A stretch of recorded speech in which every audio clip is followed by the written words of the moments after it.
Leaders who died in the dumbest ways possible. History has no shortage of leaders who died gloriously. On battlefields, in palace coups, surrounded by weeping heirs. These five are not those leaders. These five are the men who commanded empires, fought wars, and shaped continents, and then died in ways that would embarrass a toddler. 1. Qin Shi Huang. It's 210 BCE, and the most powerful man on earth is drinking poison on purpose. His name is Ying Zeng, though he calls himself Qin Shi Huang, the first emperor. He has unified 7 warring states into a single empire. He has standardized the currency, the written language, and the axle widths of carts, because chariots kept breaking wheels on roads built for different wagons. He has built a wall across the entire north of the country to keep out horseback raiders. He has commissioned a silent army of 8,000 clay soldiers to guard his tomb. He is, by any reasonable measure, the most accomplished ruler in Chinese history. And he is slowly killing himself with mercury. The problem is simple. He does not want to die. Ever. He has ordered his court alchemists to find him the elixir of life, and those alchemists have been working on the problem with the focused enthusiasm of men who understand that failure means execution. What they eventually deliver is a formula of mercury, jade powder, and cinnabar. They tell him it is the drink of the gods. It is, in fact, liquid metal. Mercury poisoning does not kill quickly. It eats the nervous system, it scrambles the brain. By his late 40s, Qin Shi Huang is paranoid, rage-prone, and shaking. He sleeps in a different palace every night because he is convinced someone is trying to assassinate him. He orders 460 scholars buried alive for speaking against him. He refuses to name a successor, because naming one would mean admitting he is going to die, which is not the plan. In the summer of 210 BCE, he is touring the eastern provinces when he collapses in his carriage. He is 49 years old. The mercury has won, and here is where it gets worse. His chief eunuch Zhao Gao and his prime minister Li Si realize they are traveling weeks away from the capital with a dead emperor, no named heir, and a political situation that will explode the moment the news gets out, so they do not tell anyone. They keep bringing meals to the carriage. They keep delivering reports to the curtain. And because it is late summer in northern China and the body is rotting fast, they order wagons full of salted fish to travel alongside the imperial procession, so that no one notices the smell of the decomposing emperor over the stench of rotting fish. They forge a letter in his name, ordering his firstborn son, Fusu, to commit suicide. Fusu obeys. They install his younger, easier-to-manipulate son, Huhai, on the throne. Within 3 years, the dynasty collapses into open rebellion.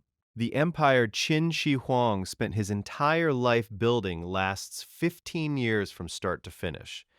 The man who wanted to live forever is remembered mostly for the way he went, buried under a hill of packed earth, guarded by clay soldiers. In a tomb whose central chamber is rumored to contain rivers of flowing mercury, the same poison that killed him, still pooled there 2,000 years later. 2. Valentinian I. It's November 17, 375 CE, and the emperor of the Western Roman Empire is about to yell himself to death. Valentinian I is 54 years old. He is a competent soldier, a decent administrator, and a man with a temper so extreme that his own court historians write about it like it is a weather event. He keeps 2 bears near his bedroom named Goldflake and Innocence, and he feeds prisoners to them for fun. He once beat a servant to death for handing him the wrong hunting dog. People who work for him describe him as a good emperor who loses his mind when contradicted. On this particular morning, in the Roman border fort of Brigetio on the Danube, he loses his mind one last time. The Quadi are a Germanic tribe living on the other side of the river. They have sent a delegation of envoys to apologize. The Romans have been building forts on their land. The Quadi have been raiding in response. People on both sides are dead. The envoys arrive hoping to negotiate a peace. Valentinian receives them in his audience chamber. They speak respectfully.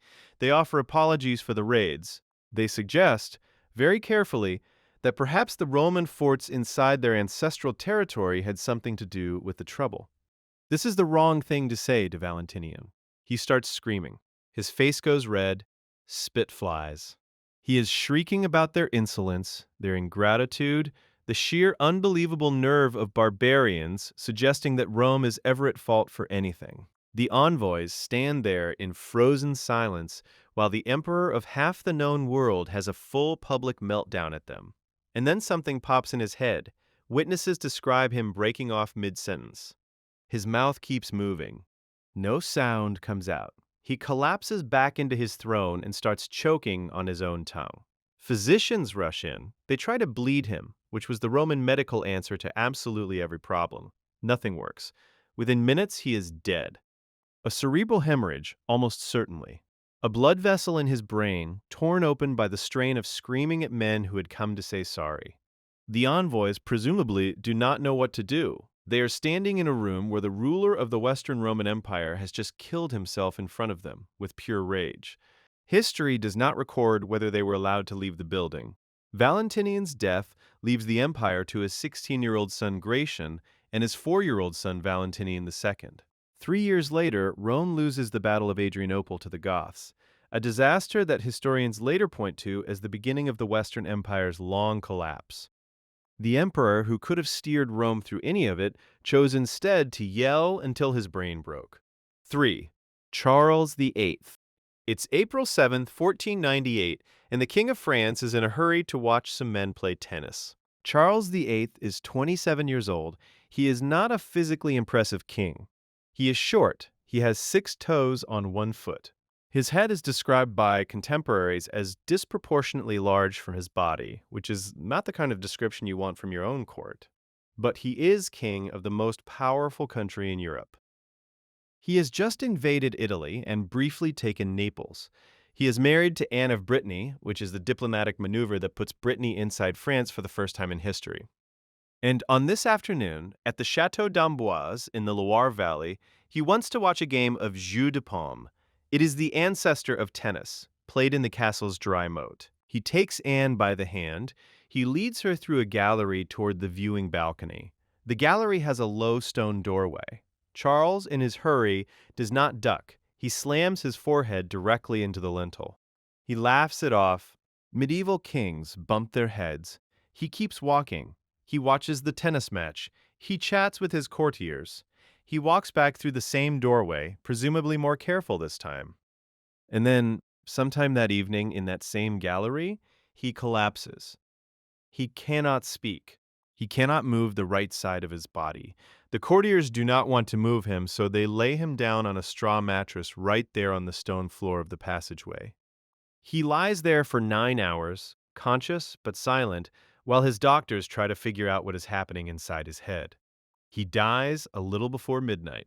The likely cause is a subdural hematoma, a slow bleed on the brain that started when he hit the lintel and took the rest of the afternoon to kill him. Modern doctors reading the accounts believe he would have survived with basic neurosurgery. In 1498, the best France can do is pray. He has no surviving sons. His oldest, also named Charles, died at age 3. His second son died at 25 days. His third died at 1 month. His daughter died at 1 month. The entire direct royal line of Charles VIII runs out because a man in a hurry to watch a tennis match does not duck under a doorway. The crown passes to his cousin Louis XII, who immediately annuls his own marriage so he can marry Charles's widow Anne, purely to keep Brittany inside France. The family drama alone is worth its own script. 4. PYRRHUS of Epirus. It's 272 BCE, and one of the greatest generals of the ancient world is being killed by an old woman's roof. PYRRHUS of Epirus is a cousin of Alexander the Great.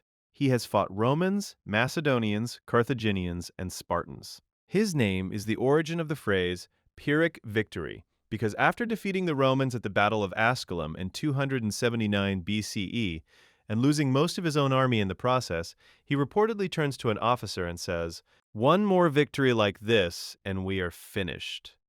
He is the kind of man who is always finishing. He cannot sit still. The moment one war ends, he finds another. In 272 BCE, he is in the Peloponnese, fighting inside the streets of the city of Argos, because an internal Argive faction has invited him to take the city from a rival. It is going badly. The streets of Argos are narrow. His war elephants, His signature weapon are useless in tight alleys, and right now they are panicking and trampling his own men.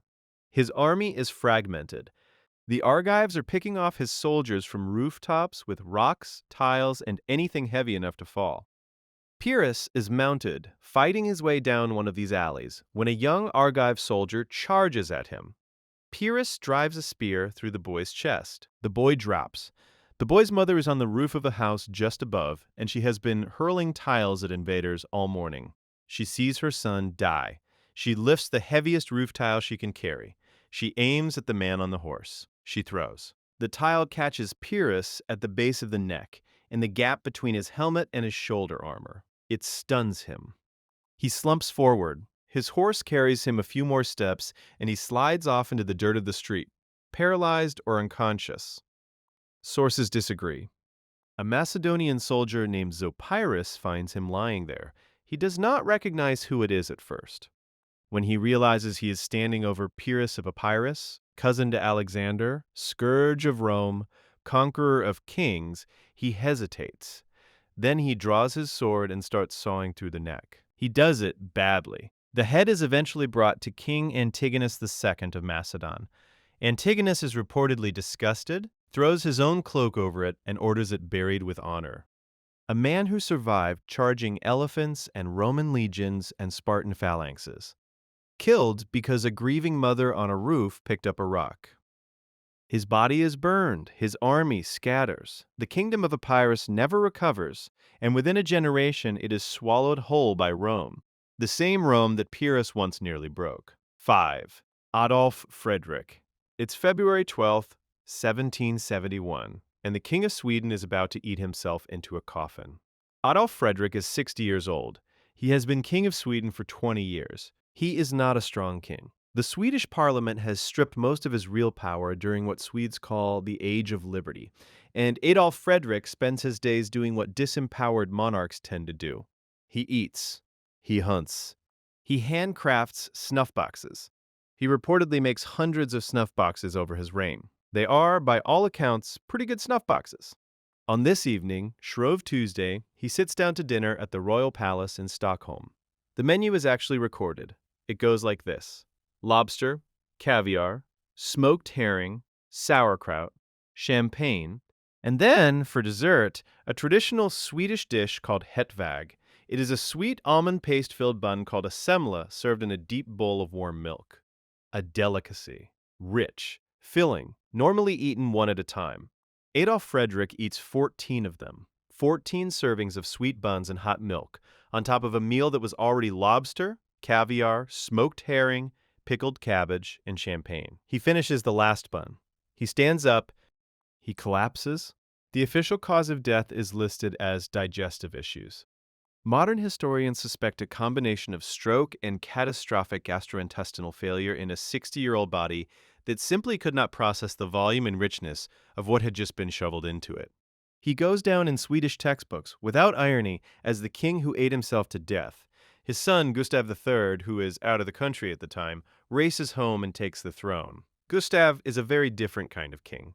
Ambitious, theatrical, a patron of the arts. Within a year, he stages a bloodless coup and takes back most of the power that Parliament had stripped from his father. Adolf Frederick dies a soft king whose death accidentally hands his son the keys to an absolute monarchy.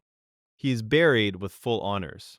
Somewhere in the royal palace, his collection of hand-carved snuff boxes still exists. They outlasted the man who made them by about 250 years. The buns did not. 5 men, 5 empires, 1 drinks medal. 1 screams until he bursts. 1 gets to duck. 1 gets beamed by a grandmother. 1 orders a 14th dessert. Power, it turns out, does not protect anyone from the oldest joke in history, which is that bodies are fragile and pride is heavier than a roof tile.